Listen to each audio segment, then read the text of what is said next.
बिस्मिल्लाहिर्रहमानिर्रहीम। Dear CSS PMS aspirants और वो स्टूडेंट्स जो कि इंटरव्यू की तैयारी कर रहे हैं, उनके लिए इलेक्शंस के हवाले से जो क्वेश्चंस आते हैं उन पे आज हमने इंफॉर्मेशन देने की कोशिश की है। तो चलिए शुरू करते हैं कि पाकिस्तान में जो चीफ़ इलेक्शन कमिश्नर है वो क्या है, कैसे वो मुंतखब होता है।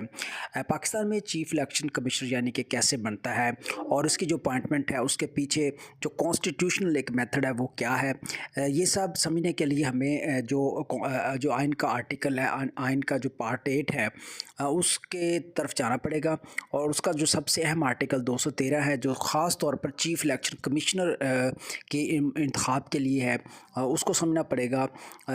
यानी कि आइन के जो पार्ट 8 है और पार्ट 8 का आर्टिकल 213 जो है वो हमें चीफ़ इलेक्शन कमिश्नर की जो तकर्री है उसके बारे में पूरी मुकम्मल और आगाही देता है। Article 213 basically chief election commissioner और चारों जो सूबाई इलेक्शन कमिश्नर्स हैं उनकी अपॉइंटमेंट का मुकम्मल एक कॉन्स्टिट्यूशनल मेथड बयान करता है।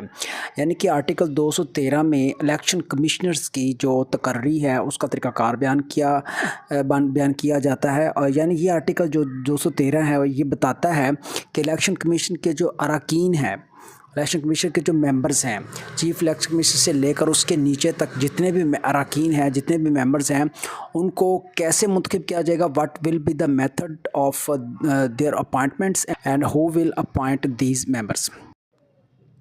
आर्टिकल 213 के मुताबिक चीफ़ इलेक्शन कमिश्नर की अपॉइंटमेंट के लिए प्राइम मिनिस्टर और कायदे हिस्ब इख्तलाफ लीडर ऑफ अपोजिशन दोनों की कॉमन कंसल्टेशन, दोनों की मुश्तरका जो मशावरत है वो लाजमी होती है। यानी कि अगर चीफ़ इलेक्शन कमिश्नर की तकर्री करनी है तो उसमें प्राइम मिनिस्टर और लीडर ऑफ अपोजिशन दोनों की मुश्तरका मशावरत होती है।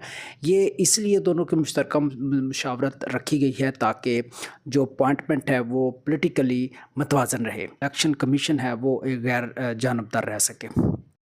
वज़ीर-ए-आज़म पाकिस्तान और कायदे हिस्ब इख्तलाफ यानी कि prime minister of Pakistan and leader of opposition की मुशावरत के बाद तीन नामों की फ़हरिस्त जो है, तीन नामों की एक जो फ़हरिस्त है वो पार्लिमानी कमेटी को भेजी जाती है।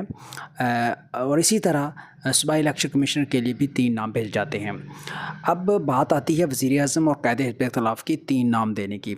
वज़ीर-ए-आज़म और कायदे हिस्ब इख्तलाफ आपस में मशावरत से तीन नाम देते हैं। अगर दोनों में इख्तलाफ हो तो वज़ीर-ए-आज़म अपने तीन नाम देता है और कायदे हिस्ब इख्तलाफ अपने तीन नाम देता है। तो फिर वो पार्लिमानी कमेटी में डिस्कस होते हैं, पार्लिमानी कमेटी उनमें से एक नाम का इंतखाब करती है। इसी तरह सूबाई इलेक्शन कमिश्नर के लिए भी तीन नाम भेजे जाते हैं। यहाँ हम बात करें